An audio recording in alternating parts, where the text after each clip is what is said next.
Hey, good afternoon, everybody. Michael Fisk with Tri-States, RMG, ATCO, SJ. It's been a while since we've done a Facebook Live, or at least since I've done a Facebook Live. But really happy and excited to be back, today. So people can make fun of my hair and whatever else that gets out there. We'll wait a couple of seconds while people get logged on. Here I think it's recording. I'm never really certain what's going on. If anybody's on, go ahead and then jump onto the comments, or just say hi if you would, just so I can know that everything's working okay. In the meantime, again, a standard safety message. If you're driving and watching this, please don't. It's not a good idea. We know that this will be recorded and saved on here on Facebook. I think we save it here on Facebook for like 3 days, and then it's stored permanently, typically on YouTube. There. All right, Melissa. Hi. Good to see you, Melissa. Hopefully everybody can hear me okay, but anyway, we'll just give it just a quick second here.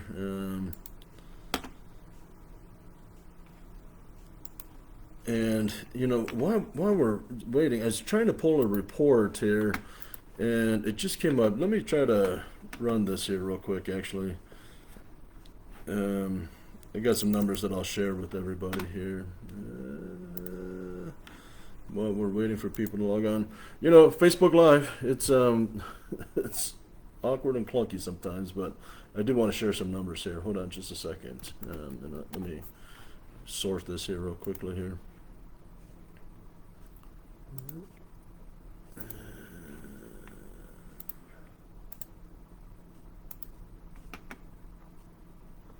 Okay. All right. Well, we'll go ahead and get started here. Again, welcome everybody. Thank you for joining us. Here. JD, hi. It's good to see you. There. Let me pull up my list here. So what I wanted to look at is how are our drivers doing, financially, revenue wise, that kind of stuff. With their new pay plan. Listen, trucking is struggled this year. I mean, it's if you follow, trucking stocks and so forth. I mean, it's in the public companies that report earnings. A lot of struggles out there. There's a lot of hope beginning of the year that Q4 would turn around. Listen, election years, we just kind of know create some wonkiness for trucking and the economy, so forth. And, we're seeing the same thing, this election cycle. And for whatever other reasons, the trucking industry overall, the economy overall, there's still some inflationary pressures, and that kind of stuff. Things have struggled a bit. SJ, is doing well. I mean, is it doing as well as maybe we could have if the economy is better. Yeah, no, probably not, but they're doing well. I mean, it's they're meeting budgets that was set beginning of the year, and so forth. So we're pretty excited about that. ATCO has looked at some new opportunities there. So ATCO remains pretty strong position and everything. Tri-State again, is the mothership, right? So as Tri-State goes, then all of RMG Roadmaster Group, typically goes. Tri-State's doing fine. Now, I use the word, fine, specifically.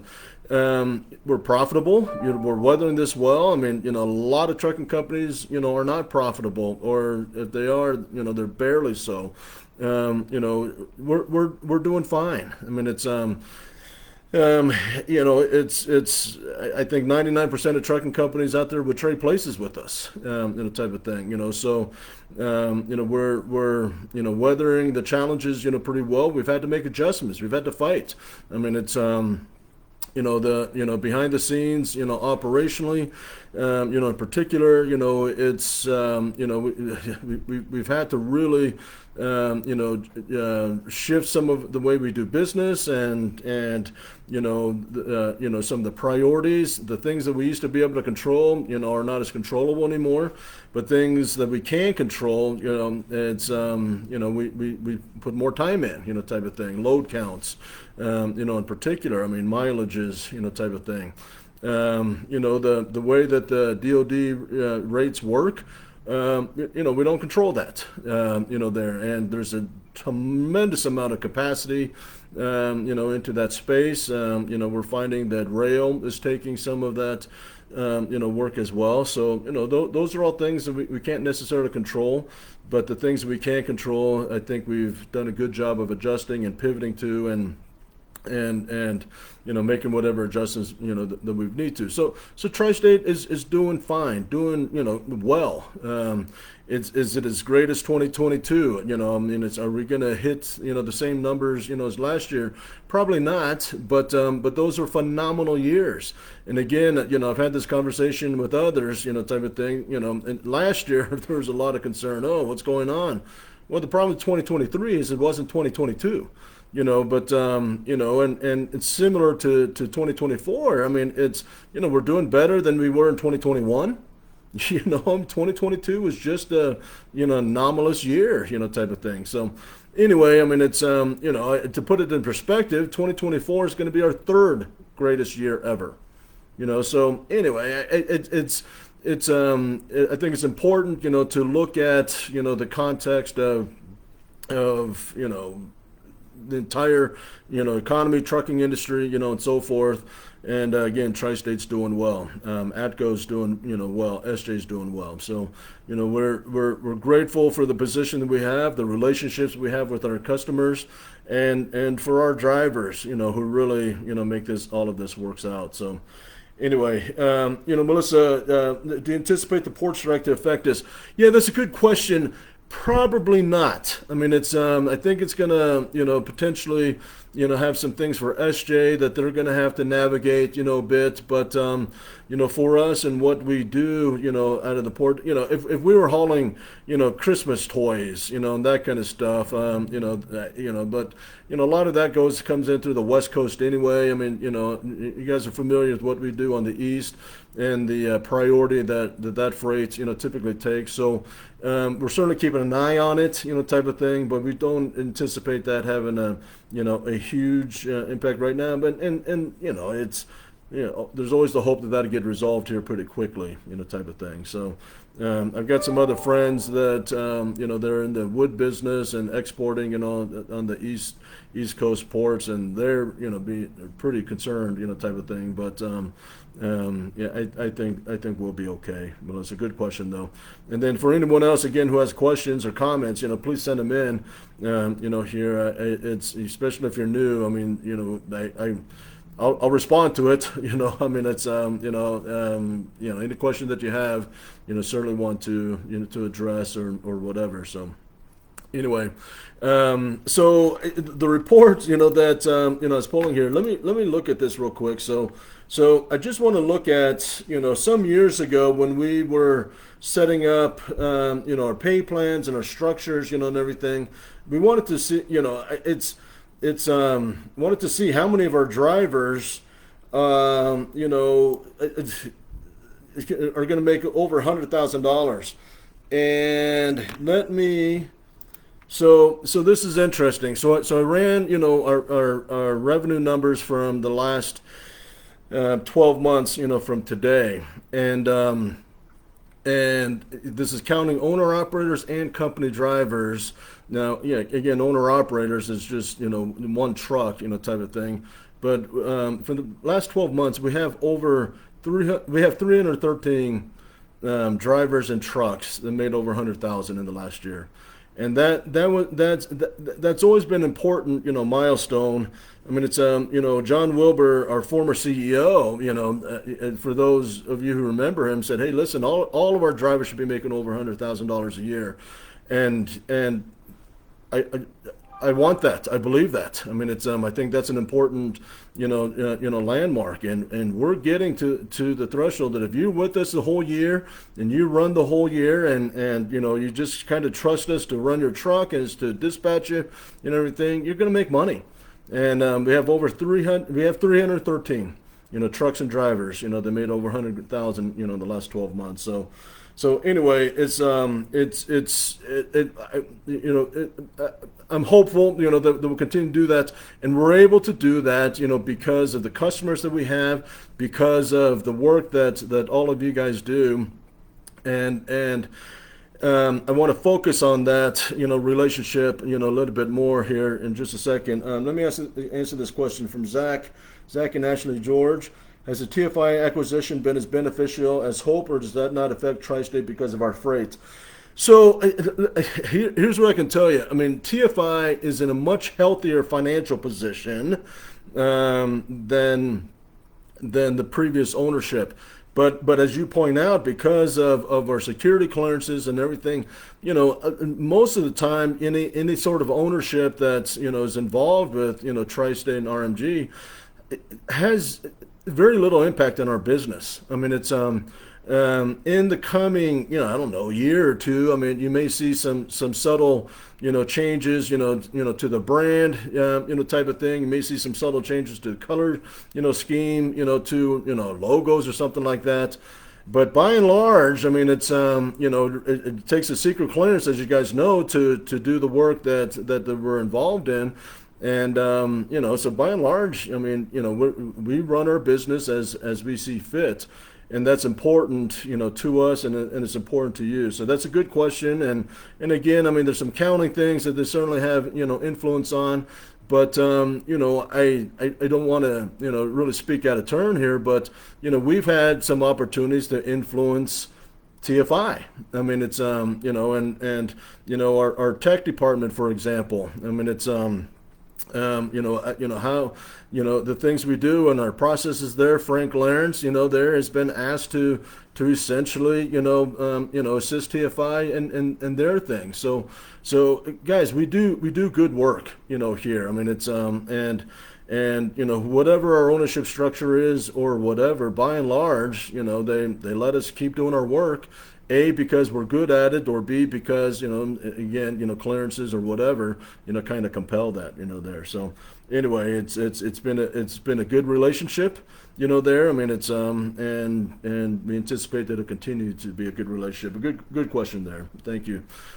So back to, our revenue and our drivers and customers. Okay. It's there is, a very specific link. Listen, we're not a cheap carrier. We're not a FAK carrier. I mean, it's our owner operators. It's interesting. I mean, it's we lose owner operators because they're like, hey man, I'm not making as much money as I used to. So, well, no, we understand. I mean, it's again, the economy's down 20-30%. A lot of trucking places, and everything. I mean, it's our owner operators are not immune to that. And it we lose several owner operators, and invariably most of them want to come back, try to come back. Type of thing. I mean, for various reasons, we don't let them come back because, again, we need to protect, the owner operators that we have. And frankly, we like to work with those that work with us, that are good partners with us, that understand the ups and downs of trucking, type of thing. I mean, it's we implemented for our company drivers, one of the largest pay increases, in trucking, and certainly in the history of Tri-State. And the form of it, as we all know, is really, it's not 100% guaranteed, but the vast majority of it, 95 or whatever percent of our driver wages are guaranteed. No other trucking company does that, right? I mean, it's there, and we do that because we know that we run a good business and our drivers deserve it, there. Now, with that comes, a risk, right? And that risk is, what if business goes down? I mean, it's there's always naysayers, and you ask about ownership. I mean, whenever whether it's Dasky or TFI now or Phil line before, there's always questions about our driver pay plans. And well, how do we know that our drivers aren't going to take advantage of that? And I don't know how that question strikes you, but I ultimately I find that question a little offensive, to be honest with you. I mean, it's I think the industry needs to stop treating drivers like a second class employee, like a second class citizen. Do we have drivers that try to take advantage of our pay plan? Yeah, we do, absolutely. But you know what? I mean, it's whether you hire a recruiter or a CSR or safety or driver manager, we're not going to hire perfectly. And whatever the job, sometimes there's employees that try to take advantage of whatever there and so unfortunately drivers aren't any different than that. But fortunately, the vast majority of drivers, and our drivers in particular, care and have pride and have a desire, to earn their dollar. I want to earn every single penny I earn. Okay, I mean it's I go knock on my boss's door and say, hey, listen, I'd like to make more money, type of thing, right? There's nothing wrong with that, but I also want to feel like I earn it and deserve it, and I believe that our drivers, all of you have that same mentality and expectation as well, there. So with that being said, I mean it's the risk for us is, well, what if our revenue goes down? What if our miles go down? What if we just don't have enough work for our drivers to do? And our philosophy has always been, I mean, it's what, that's not the driver's fault. I mean, it's if we don't have enough miles, then that's our sales department. Needs to go get more freight and needs to go get more miles. I mean, our drivers can't do that. I mean, it's if it's not being planned properly, then Kyle and his team. I mean, it's there's pressure on them. There are our drivers don't impact can't plan themselves. There. I mean, it's we try to give all the support necessary so you can run as many miles as you can safely. Of course, and our after hours is a huge part of that. Our HR department, our CSRs, all of that, really is working in support of our drivers. That should be the philosophy, there. So I mean, it's 313 of you are making more than six figures. In the past 12 months. And I think that's a significant figure, and one that I want to see continue to grow.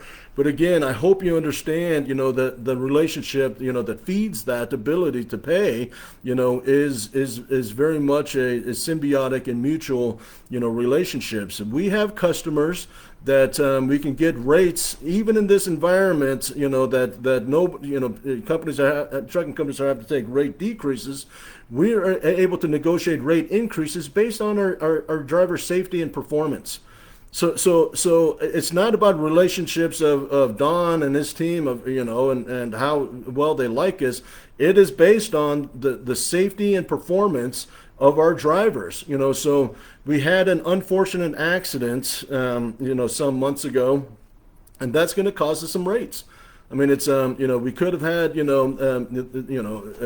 I can't give you the specific numbers for obvious reasons, but instead of one rate, that accident is only as allows us to get a percentage of the rate increase that we could have had. Well, that's going to cost us money, right? There, and that's the impact of it.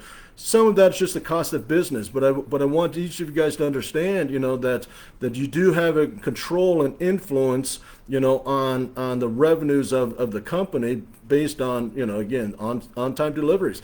We have customers that each service failure costs us revenue, costs us money. There. I mean, it's and again, I mean, it's those are direct impacts that you guys have, and so that's why we ask you. I mean, it's please focus on on communicating any on time. Please focus on any safety issues. And that kind of stuff. But just want to kind of share with you how all of that works, and again your ability to impact that. October is our safety month. Okay. We, golly, I mean, it's we run really well. our CSA, our safety scores, our lytics events, it's we do remarkable work. Nonetheless, we're not perfect, and so October is a focus on perfect. Okay, I mean it's and whether it's achievable or not. Listen, if we bang a dock door, or scuff a bumper, those kind of things happen, but that's not going to put the company in jeopardy, type of thing. Let's reduce those. Let's not, ignore them, and have the get out and looks and all those things that experienced drivers, all of you guys, know about. What we've got to avoid are the big stuff, or the rear ends, or the high speed, collisions. Unfortunately, we can't avoid all of them. Some, not too long ago in Arkansas, we were, our drivers did exactly everything right, and we got rear-ended, at a high speed, and caused a lot of problems, on I-40, one of the major, interstates, of the country. There's nothing we could have done to avoid that. We would have our drivers would have loved to avoid it, that situation. But unfortunately, those things are going to happen. Okay, what we want to do once again, is control what we can control. There, and it's and that's what we're asking of you. During this month of October, Andy and the safety department, Andy Bradford, our director of safety, is going to focus on four things. It's going to focus on sleeper berth securement. It's I know, and let me share with you. Donnie Lester, our long-term, VP of safety, made a comment, a couple of weeks ago, some driver, made a comment to Donnie about, you don't know what it's like to drive, in the truck, and everything. And Donnie and others had a good chuckle on that. Donnie has over a million miles with Tri-State before he came in the office, safety. I mean, it's Andy Bradford has years of driving. I don't know how many years. I don't know how many miles. But he, was a driver. I'm not trying to compare myself to them and to the experience many of you have, but I lived and drove a truck myself for 2.5 years. We're not without empathy and experience and what you guys see and face every single day. I mean, it's there. So please know that, right? I mean, it's that the decisions we make, we put ourselves in your situation, there. But the sleeper berth securement, the bunks, I know that they're not.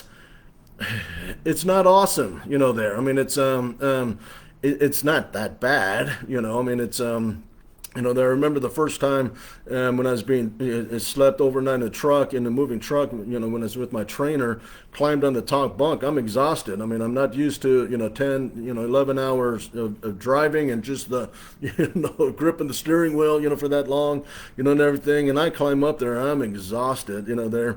And my trainer, he keeps driving. And he puts on the brake, and I damn near slid out of the bunk, there. So after that, I strapped myself in. But it's, I think sometimes people in the office are like, well, what's the big deal? Why don't drivers, use, the sleeper berth, straps? And I got to explain to him. I said, you lay in your bed, and the ceiling is 6 feet, higher than wherever your bed is. You can stretch out. You can lift your legs. You can turn around and rotate. And if you're a big guy, sometimes rotating, with the straps on, it feels a little claustrophobic. I get all of that. We get all of that. But it's a DOT regulation, and it's something that's there for your safety, there. So that's something that it's going to be a point of emphasis. As one of our four main points for the safety blitz. The second one that we want to focus on is, please use high visibility safety gear when exiting the truck in a public place.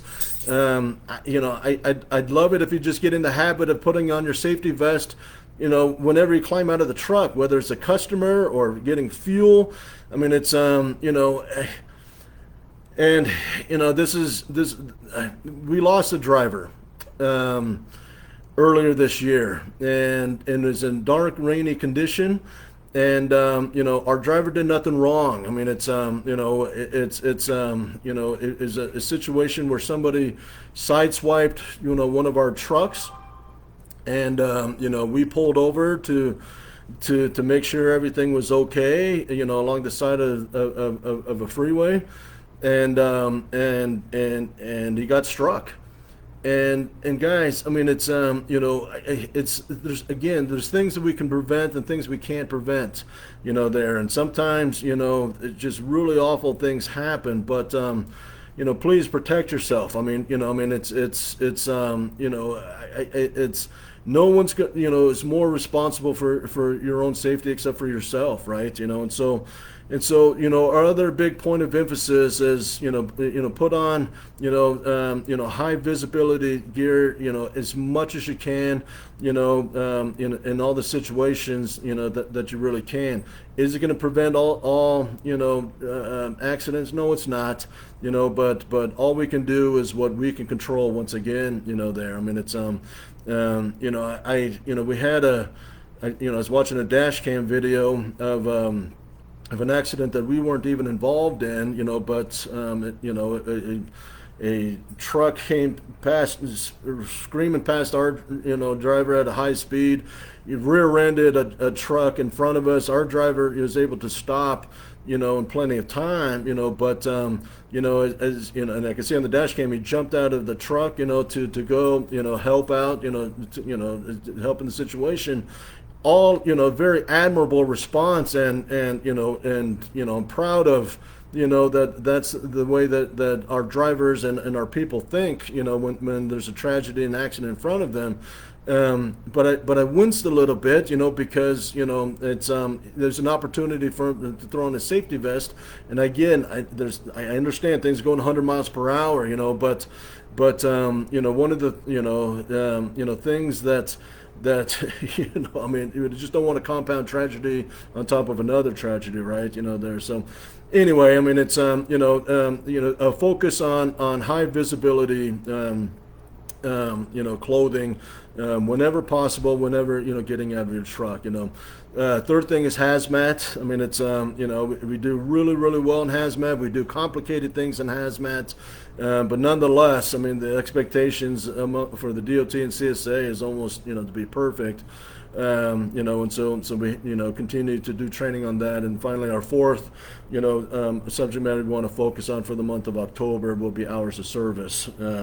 And opportunities we have to just be a bit more efficient in our hours of service documentation there. So anyway, let me look to see questions and comments here real quickly here. Mark Hirschman, hi to you. Becky Etheridge, hi there. Yeah, it has been a bit, but I'm excited to see you and excited to be back here as well. Saloa and Teresa, thanks for saying hi there. So with all of that in mind, let me kind of give this thought. Why do we create new rules and policies? Listen, I'm a pretty out of the box guy. I mean, it's I'm a pretty I don't know about rebellious, but I mean, it's I don't do things often in a normal conforming way. Listen, rules and policies. Sometimes I chafe against. I think, we have rules and policies to help us, to protect us. In many ways, we have rules and policies not to restrict freedom, but to really to help freedom. And I feel like I'm a politician here, speaking out of both sides of my mouth, type of thing. But the right rules, the right policies, I believe, can create a sense of freedom, within that. I mean, take some pressures off, takes off some, listen, we don't want to have to make a choice on every single thing and every single situation. It can just become too much, and so, the proper rules and the proper policies, will help make our lives easier and better, not restrictive and more challenging. However, sometimes we just have to make rules and policies because if we don't self-govern, if we have the same repetitive issues, time and time again, then unfortunately sometimes we do have to create a rule and policy, that to prevent, further, negative issues, right? So I guess my point to this though is, guys, I mean, as we focus on safety, safety can feel like a lot of rules and policies, and everything. I just want you to know that want to embrace the proper rules and policies, but your actions will typically dictate whether we have to create new ones. I mean, it's there, and it's our customers, will have a certain standard. Our standards are 99 out of 100 or higher, type of thing. I mean, it's and we can only have those standards because of the quality of people and the quality of drivers, that we have, there. So it's keep that in mind. I mean, it's and if you see a rule or policy, it's like, well, that's ridiculous. I mean, why do we have that? Reach out to me. I mean, it's comment on here. I mean, it's like I said, I mean, it's I'm not afraid of conversation and debate. I mean, it's there, and I'll explain, okay, this is why, this is what's going on. And sometimes your explanation to me will help me understand, what, you're right, this is a bad rule, this is a bad policy, we need to change it, so please don't just, sit and complain about it or quit or, whatever. Be a part of that process, and we encourage that, and welcome that. I promise you, there. Kyle, look good. Hey, listen, for those of you who haven't seen Kyle Smith, our planning, director, and over at Go, and I know Kyle's got a lot of responsibilities. He's the one looking good. He's lost a lot of weight, and I know many of you have too. There, I see you, on Facebook and everything. I mean, Becky, you look tremendous. There, so congratulations, on that. Speaking of Becky, it's because there are always bad apples that ruin the whole bunch. Yeah, I mean, it's. And again, kind of what I was talking about, the driver plan. Listen, I mean, it's incumbent upon us to manage out those that don't have the same standards that we do, right? I mean, it's and I promise you, Becky and others, we try really hard not to overreact. I mean, if we have one, accident, it's like, we what's the process we go through? We investigate it. How could we have avoided it? What reasonable, actions, would have prevented that and everything. And a lot of times there is just nothing you can do about it. But many times there is something we can do about it. However, does that mean, that, the millions and millions and millions of miles that we run, safely, that we disregard that? No. I mean, we got to weigh all of that, in the balance, type of thing. And so, yeah, I mean, Becky, we try really hard to make sure that we don't overreact, to a few quote unquote bad apples, type of thing, and really, make sure that we acknowledge and credit, the vast majority of the great work that we do, type of thing. So, anyway, the final thing that I want to share with you, many of you guys may have noticed that Danny Garcia is not. Been responsive or available. If you're of the mindset, prayers for Danny, any thoughts, we have his permission to share this. I don't know, about 2 years ago, Danny lost sight in one of his eyes. And, he's, and for those of you who don't know Danny Garcia, I think Danny's been with us almost 15 years. I might be wrong by a year or two, there. But that's after 20 plus years in the Air Force, where he, retired with honors and all those things. If you know Danny's history, I mean, he grew up in Southern California in pretty rough circumstances. And I think he'll tell you that the military, in many ways, saved his life. I mean, it's his story is pretty inspiring, and he's not the only one. Many of you have very inspiring stories, But Danny's a leader, and Danny has transformed, our driver management, and has helped us, just be a better company. I don't know very many, drivers even, that have, very, negative things to ever say about Danny. But about 2 years ago, he lost his eyesight. He doesn't complain, or I'm sorry, he lost a sight in one eye. Doesn't complain. I mean, he's a warrior in every sense of the word, and very few people even knew about that. Sometime in the last, I think about 6 months, he started really losing sight in his other eye, and we didn't know about that for a long time. I mean, he was seeking medical treatment. He's looking for ways to, to keep what he has, and fighting that good fight. There. He's on a leave of absence right now. His sight is deteriorated to the degree that. It's really difficult for him to read, emails and see things on the computer that he needs to, and so forth.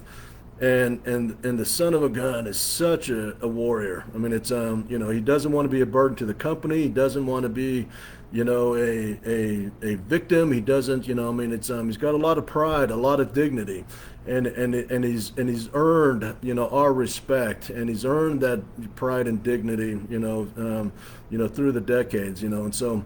But Stern and I felt like it's important that you guys knew. I mean, you guys have had, many of you, relationships with him for 15 years, and so we just wanted to let you guys know, the fight that he's going through. He adopted his grandson, not, some years ago, and his beautiful wife. I mean, they've got some challenges, ahead of them, but we know that Danny's up for the fight. If you have his information, please contact him, and just, maybe share this, journey with him.